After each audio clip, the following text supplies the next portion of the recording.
Madame la présidente, chers collègues, nous votons le nouveau règlement du Fonds d'aide aux jeunes. Dans le foisonnement varié des dispositifs de soutien à notre jeunesse, qu'ils viennent de l'État, des régions, des communes, ce fonds joue un rôle particulier. Il s'inscrit dans les interstices des autres dispositifs. Il permet d'intervenir en urgence.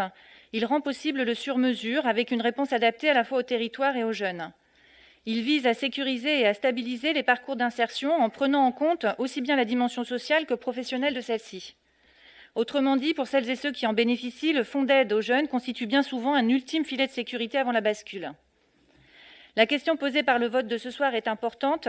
Comment aider au mieux les jeunes les plus fragiles ? Ce n'est pas une question à prendre à la légère, singulièrement dans le contexte actuel que nous connaissons tous. La crise sanitaire, économique, sociale frappe durement la jeune génération. Les conditions dégradées de l'enseignement et de la formation ont entraîné une augmentation inquiétante du décrochage scolaire et universitaire. L'INSEE nous indique que le nombre de jeunes sans emploi, ni en études, ni en formation, est reparti cette année à la hausse après 5 années de baisse constante. Donc le contexte est très particulier. J'ai bien compris que des aménagements étaient encore possibles, puisque le budget du FAGE de Rennes Métropole va être abondé financièrement par l'État, vous l'avez rappelé, Monsieur Lahaye, dans le cadre d'une convention d'appui à la lutte contre la pauvreté et d'accès à l'emploi. J'ai constaté en lisant le règlement qui nous est proposé que dans l'état actuel de la rédaction du règlement, les critères d'éligibilité écartent sans appel les étudiants. Vous avez donc expliqué ce choix à l'instant.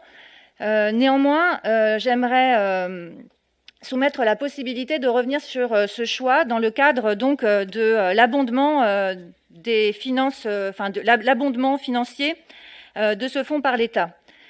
Est-ce que dans certaines situations exceptionnelles, les étudiants ne pourraient pas eux aussi avoir recours à ce fonds ? Enfin et plus largement, toutes les solutions d'aide à l'insertion ont-elles été envisagées sur notre territoire ?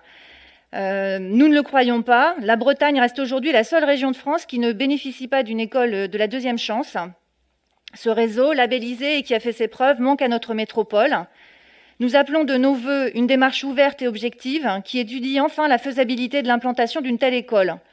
Notre Assemblée peut donner l'impulsion de ce projet. Il s'agit de savoir si nous voulons tout tenter pour faire advenir ce monde de demain et d'après-demain auquel nous aspirons et qui ne pourra pas se construire sans la jeunesse, sans toute la jeunesse. Merci bien.